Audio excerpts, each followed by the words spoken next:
से मैं इस ऑनलाइन क्लास में आप सभी का स्वागत करता हूं। प्यारे बच्चों, हमने सीरीज के चैप्टर में चुनावी राजनीति इलेक्टोरल पॉलिटिक्स में पहले भाग में देखा था कि किस प्रकार से लोकतंत्र में चुनाव आवश्यक है, लोकतंत्र में चुनाव की जरूरत क्या है, और उसके बाद में हमने देखा था कि चुनाव को एक लोकतांत्रिक आधार कैसे बनाया जाता है। इन सब बिंदुओं पर हमने चर्चा की थी और उसमें हमने ये देखा था कि चुनाव को लोकतांत्रिक मानने का आधार क्या है। उसमें एक बात हमने देखी थी कि चुनाव को लोकतांत्रिक मानने का एक प्रमुख आधार यह है कि चुनाव में लोगों के सामने विकल्प होने चाहिए और वो विकल्प यानी राजनीतिक दलों को और नेताओं को या अन्य किसी को भी चुनाव लड़ने की स्वतंत्रता होनी चाहिए, यानी जनता के सामने अनेक उम्मीदवार खड़े होने चाहिए। उसी को हम लोग कहते हैं विकल्प। अब सवाल ये है कि आज के इस अध्याय में हम लोग वही से शुरू करते हैं, क्या चुनावी प्रतिबद्धता अच्छी है? जो पॉलिटिकल कंपटीशन है क्या वो डेमोक्रेसी के लिए अच्छा है या बुरा है? प्यारे बच्चों, जैसे मैंने पहले कहा था कि लोकतांत्रिक व्यवस्था में जनता के सामने चुनावी प्रतिद्वंद्विता प्रतियोगिता होनी चाहिए, वो अवसर लोगों को मिलना चाहिए। लेकिन हर एक चीज के दो एस्पेक्ट होते हैं, दो बाजुएं होती है। उसी प्रकार से क्या चुनावी प्रतिद्वंद्विता अच्छी है, इसको हम लोग दो उनके भागों को देखेंगे, इसके लाभ और हानियां। एक तरफ से देखा जाए तो चुनावी प्रतिद्वंद्विता लोकतंत्र के लिए बहुत ही अच्छी है, तो दूसरी तरफ हम लोग देखेंगे वर्तमान समय में चुनावी प्रतिद्वंद्विता जिस तरह से हमें देखने को मिलती है उससे कई सारी समस्याएं निर्माण हुई है। तो सबसे पहले हम लोग देखेंगे चुनावी प्रतिद्वंद्विता अच्छी क्यों है। तो प्यारे बच्चों, अगर लोकतंत्र में चुनावी प्रतिद्वंद्विता नहीं रहेगी तो चुनाव पूर्ण रूप से बेमानी हो जाएगी। बेमानी मतलब पॉइंटलेस और तहीन हो जाएगी, क्योंकि अगर जनता के सामने अलग अलग उम्मीदवार चुनने के अवसर नहीं होंगे, एक ही अगर वहां पर उम्मीदवार खड़ा होगा तो ये लोकतंत्र नहीं हो सकता। और इसीलिए लोकतंत्र के लिए चुनावी प्रतिद्वंद्विता अगर नहीं होगी तो चुनाव पूर्ण रूप से बेमानी हो जाएगी। इसका दूसरा पॉइंट जो दूसरा लाभ है महत्वपूर्ण कि अगर लोकतंत्र में चुनाव में प्रतिद्वंद्विता है, प्रतियोगिता है, तो लोगों को अपने प्रतिनिधि चुनने के बहुत सारे विकल्प खुले होते हैं, बहुत सारे ऐसे पर्याय उपलब्ध होते हैं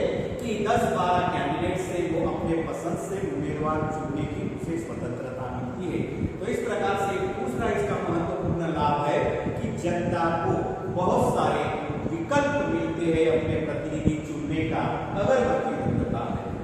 तीसरा जो महत्वपूर्ण है कि प्यारे बच्चों, इसी प्रतिद्वंद्विता के कारण जितने भी राजनीतिक दल या नेता होते हैं जो चुनाव लड़ते हैं, उन्हें ये ठीक तरीके से पता चलता है कि अगर हमने चुनाव में अच्छी तरह से काम नहीं किया या जनता के लिए हम लोग कुछ वायदे नहीं करेंगे तो लोग हमें चुन के नहीं देंगे।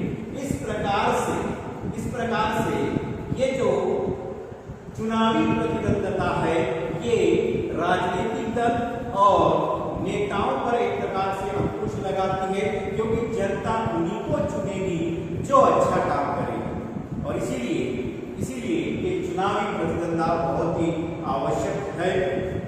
और इसीलिए ये राजनीतिक नेता भी चुनावी प्रतिद्वंद्विता के कारण एक दूसरे के साथ प्रतियोगिता होने के कारण हर एक राजनीतिक दल, हर एक राजनीतिक नेता जनता के लिए वो क्या क्या करेगा, इस प्रकार के कई सारे वायदे करता है जिससे जनता को सही उम्मीदवार चुनना आसान होता है। और इसीलिए चुनावी प्रतिद्वंद्विता ये लोकतंत्र के लिए बहुत ही आवश्यक। ये हो गए लाभ। अब हम देखेंगे क्या उसकी कुछ हानियां हैं?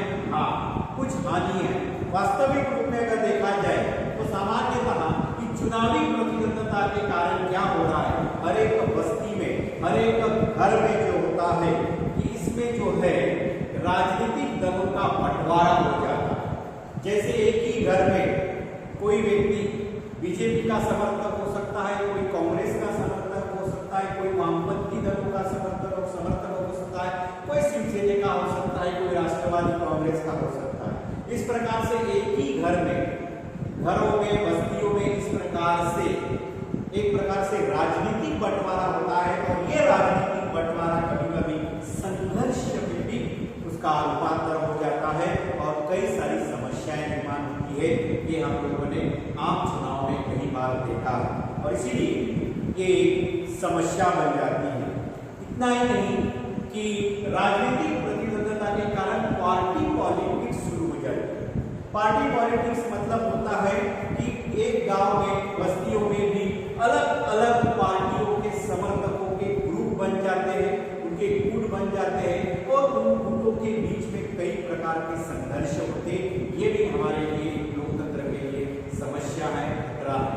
इतना ही नहीं कि जो भी उम्मीदवार चुन के आते हैं वो भी फिर क्या करते हैं, पार्टी पॉलिटिक्स शुरू करते हैं, यानी कि अपने ही पार्टी के समर्थकों के कामों को अधिक महत्व देते हैं और अन्य दलों के अगर समर्थक है तो उन्हें कहीं न कहीं चुकता मार के लोग देते हैं।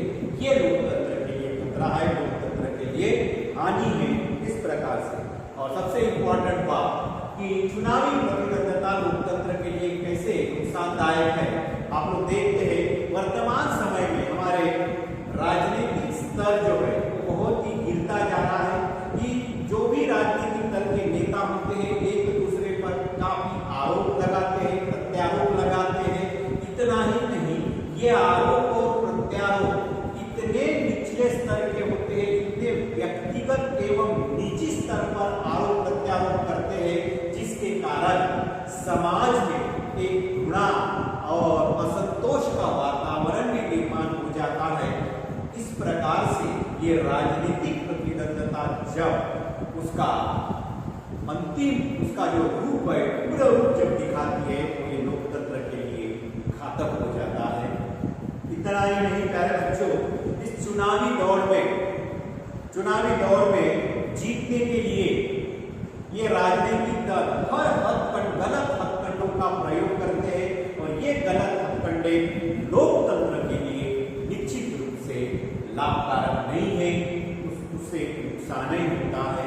और साथ में मुख्य रूप से इस प्रकार की जो राजनीति है, दबाव की ये जो राजनीति है, ये दबाव की राजनीति हमारे दीर्घकालीन राजनीति के लिए, लोकतांत्रिक व्यवस्था को सुचारू रूप से चलाने के लिए निश्चित रूप से फायदेमंद नहीं है।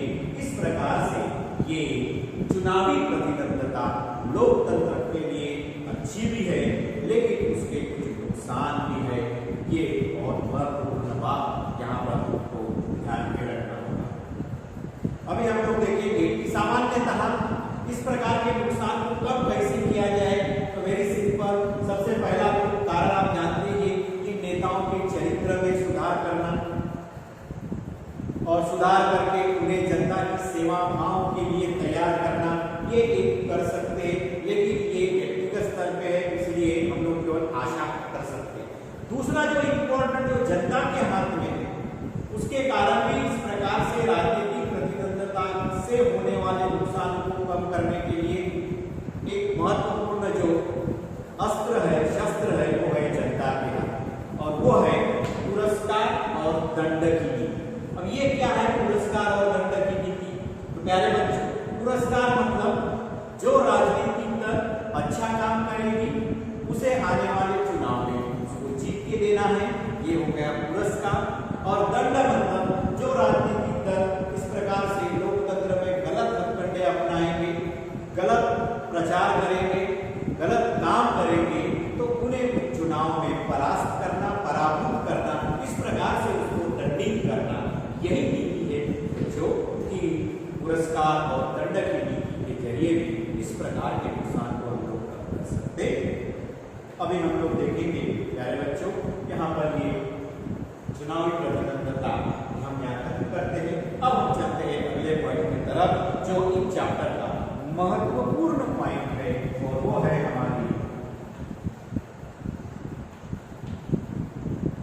चुनाव प्रणाली।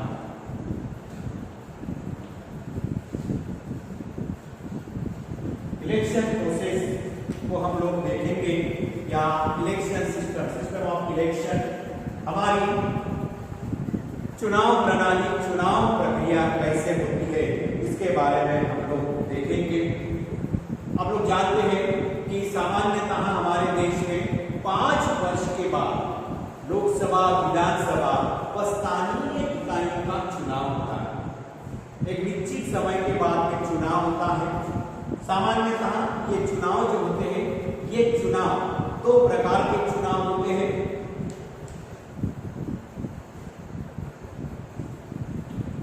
चुनाव सामान्यतः 2 प्रकार के चुनाव होते हैं। नंबर 1 जो है वो होता है आम चुनाव,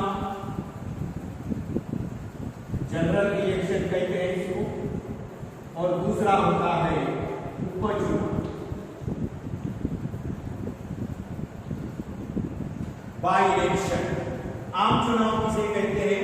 वेरी सिंपल, जब लोकसभा, राज्यसभा या कोई भी स्थानीय इकाइयां का 5 वर्ष का कार्यकाल पूरा होने के बाद में उसको भंग किया जाता है और फिर नए रूप से फिर से विधानसभा, लोकसभा व स्थानीय इकाइयों का गठन करने के लिए पूरे देश में इलेक्शन लिया जाता है, चुनाव लिया जाता है। उसको हम लोग आम चुनाव, जनरल इलेक्शन, जब पूरे देश के लिए, कहा होगा? जब लोकसभा के लिए, जब लोकसभा के लिए पूरे देश में इलेक्शन लिया जाता है एक साथ, उसका कार्यकाल पूरा होने के बाद में, तो ऐसे चुनाव को हम लोग आम चुनाव कहते हैं। उसी प्रकार से विधानसभा का होता है, उस राज्य के विधानसभा के सभी सीट्स के लिए चुनाव लिया जाता है, उसे हम लोग आम चुनाव कहते हैं।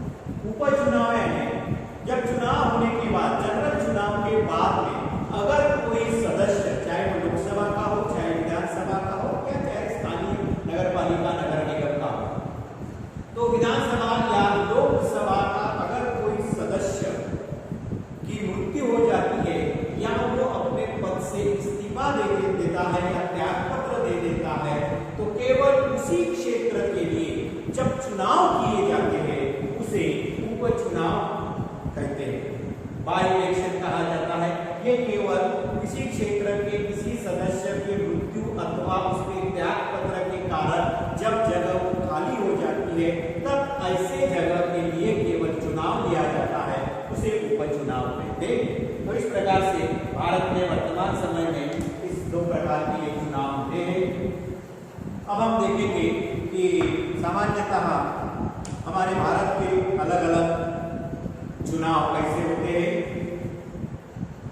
उस चुनाव के अलग अलग चरणों के बारे में हम लोग देखेंगे। सबसे पहले हम लोग देखेंगे पहला लाइन,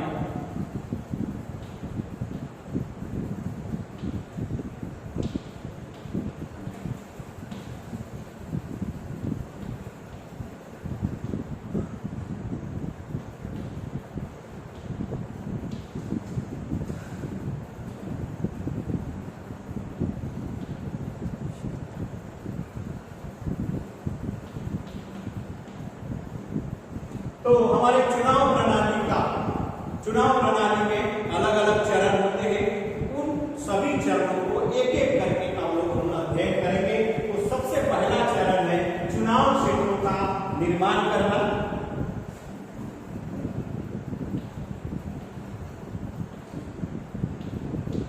चुनाव क्षेत्रों का निर्माण करना या निर्वाचन क्षेत्र का निर्माण करना, इलेक्टोरल कॉन्स्टिट्यूएंसी कहा जाता है इसे अंग्रेजी में। तो चुनाव क्षेत्रों का निर्माण यानी चुनाव क्षेत्र किसे कहते हैं उसको हम लोग देखें। वेरी सिंपल, सबसे पहले हम लोग देश की बात करेंगे। तो सबसे पहले पूरे देश को जनसंख्या के आधार पर, पूरे देश को जनसंख्या के आधार पर छोटे छोटे क्षेत्रों में या विभागों में विभाजित किया जाता है, उसे चुनाव क्षेत्र या निर्वाचन क्षेत्र कहते हैं। जैसे भारत की लोकसभा के लिए पूरे देश को जनसंख्या के आधार पर, उसका आधार होता है जनसंख्या यहाँ बांटा जाता है, उस प्रत्येक क्षेत्र को हम लोग निर्वाचन क्षेत्र कहते हैं या चुनाव क्षेत्र कहते हैं। और फिर इस प्रत्येक निर्वाचन क्षेत्र से जनता प्रत्यक्ष मतदान के जरिए अपने पसंद से प्रत्येक एक प्रतिनिधियों का चुनाव करते हैं।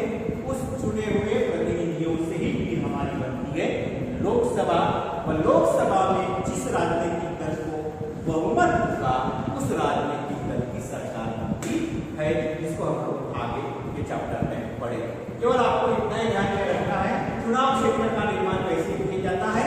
तो पूरे देश को जनसंख्या के आधार पर छोटे छोटे क्षेत्रों में बांटा जाता है। उसे हम लोग चुनाव क्षेत्र या निर्वाचन क्षेत्र कहते हैं, जिससे लोग निर्वाचन मतलब जहां से जिस क्षेत्र से लोग चुन के देते हैं, तो उस क्षेत्र से लोग प्रत्यक्ष मतदान के जरिए अपने प्रतिनिधियों का चुनाव करते हैं, उसे निर्वाचन क्षेत्र कहते हैं। आज वर्तमान समय में भारत में 543 जो सीट्स है लोकसभा के लिए निश्चित किए गए हैं। इट मीन्स भारत में कुल जो निर्वाचन क्षेत्र है आज वो 543 है। हर एक राज्य के लिए उसकी संख्या के अनुसार, जैसे महाराष्ट्र के लिए 88 सीट्स है, उसी प्रकार से हर राज्य में महाराष्ट्र में लोकसभा के लिए 48 सीट्स है, यूपी में 80 सीट्स है, पश्चिम बंगाल में 42 सीट्स है। इस प्रकार से हर एक राज्य के लिए जनसंख्या के आधार पर सीट्स मिले। तो इस प्रकार से चुनाव क्षेत्रों का ये निर्माण किया जाता है। और उसी प्रकार से विधानसभा के लिए, जैसे आपने देखा हरियाणा का उदाहरण हमने लिया था, हरियाणा की विधानसभा की सदस्य संख्या जो है वो है 90 रखी गई है। वो जो 90 सीट यानी 90 निर्वाचन क्षेत्र या चुनाव क्षेत्र, इस प्रकार से ये बनाए जाते हैं। उसी प्रकार से भारत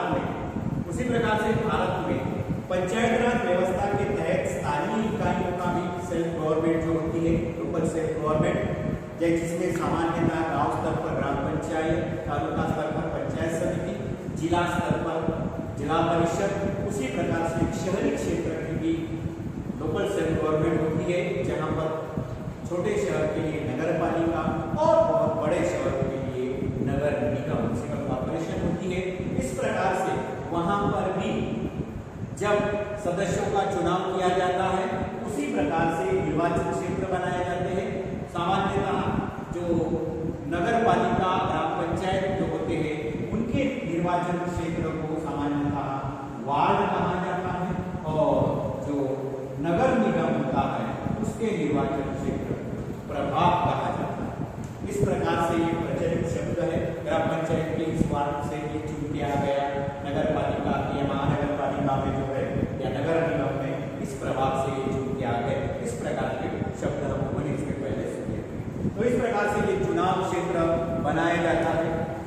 अब चुनाव क्षेत्र बनने के बाद में अगला चरण, भारत में हमारे संविधान निर्माताओं ने क्या किया है कि जब भारत के लिए ये चुनाव क्षेत्र या निर्वाचन क्षेत्र बनाए गए, उसी समय पर क्योंकि उन्हें चिंता की भविष्य की, इसीलिए उन्होंने इस चुनाव क्षेत्रों को यानी कुछ चुनाव क्षेत्रों को आरक्षित चुनाव क्षेत्रों का निर्माण किया है। निर्वाचन क्षेत्र करते हैं तो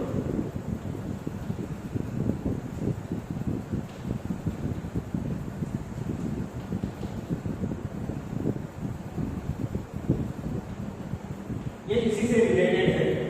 तो आरक्षित निर्वाचन क्षेत्रों का निर्माण very simple, reserve constitution Bharat में किए गए हैं। हमारे संविधान निर्माताओं ने मुख्य रूप से हमारे देश के जो भी कमजोर वर्ग है, इस कमजोर वर्ग को देश के निर्णय प्रक्रिया में या देश के सरकार में शामिल होने के लिए उन्हें भागीदारी करने के अवसर मिले, अर्थात वो चुन के आए। इसलिए ये भारत में एससी और एसटी अनुसूचित जाति और अनुसूचित जनजातियों के लिए कुछ सीटों सीटों को आरक्षित कर दिया गया है, रिजर्व कर दिया गया।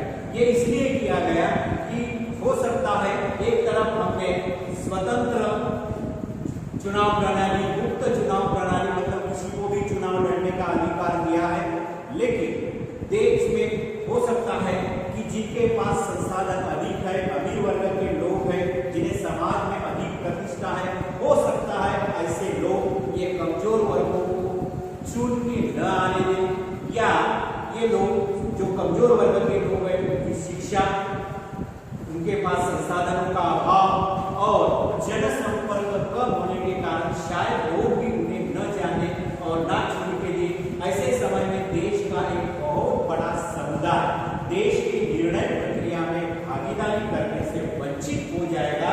इसीलिए संविधान निर्माताओं ने ही संविधान में ये आरक्षित निर्वाचन क्षेत्रों का निर्माण किया है, जिसमें एससी के लिए जो है वर्तमान समय में 84 जो पहले 79 था, और एसटी के लिए लगभग 47 जो निर्वाचन क्षेत्र है इनको आरक्षित रखा गया। इसका अर्थ ये होता है कि ये जो 80 के लिए 84 जो निर्वाचन क्षेत्र आरक्षित रखे गए हैं उसमें से केवल और केवल अनुसूचित जाति के व्यक्ति को ही चुनाव लड़ने का अधिकार है, चाहे वो कितने भी उम्मीदवार चुनाव लड़ सके। उसी प्रकार से जो क्षेत्र अनुसूचित जनजाति यानी एसटी के लिए रिजर्व रखे गए हैं, 47 सीट्स है या क्षेत्र है, उसमें केवल अनुसूचित जनजाति के व्यक्ति को ही चुनाव लड़ने का अधिकार है।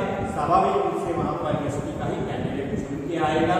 इस प्रकार से हमारे संविधान निर्माताओं ने ये आरक्षित निर्वाचन क्षेत्र किए हैं, जो संविधान निर्माताओं ने इसका प्रावधान किया है। तो प्यारे बच्चों, आज हम लोग इन्हीं दो बिंदुओं पर रुकते हैं। कल हम लोग देखेंगे कि इसके बाद में चुनाव प्रणाली, चुनाव सिस्टम का हमारा अगला चरण जो है हमारा मतदान सूची को बनाना। तो आज हम लोगों ने मुख्य रूप से लोकतंत्र में क्या चुनाव प्रतिनिधित्व अच्छी है, उसके लाभ तथा हानियां दोनों पर हमने विचार किया। उसके बाद में चुनाव प्रणाली के जो अलग अलग चरण हैं उसमें हमने पहला चरण देखा है चुनाव क्षेत्रों का निर्माण करना या निर्वाचन क्षेत्रों का निर्माण करना, और उसी से संबंधित आरक्षित निर्वाचन क्षेत्रों का निर्माण किया गया है। तो यही हम लोग पूछते हैं। इस पर दो प्रश्न प्रमुख आपको पूछे जाते हैं। नंबर 1 आप लोग नोट करना, क्या चुनावी प्रतिद्वंद्विता अच्छी है?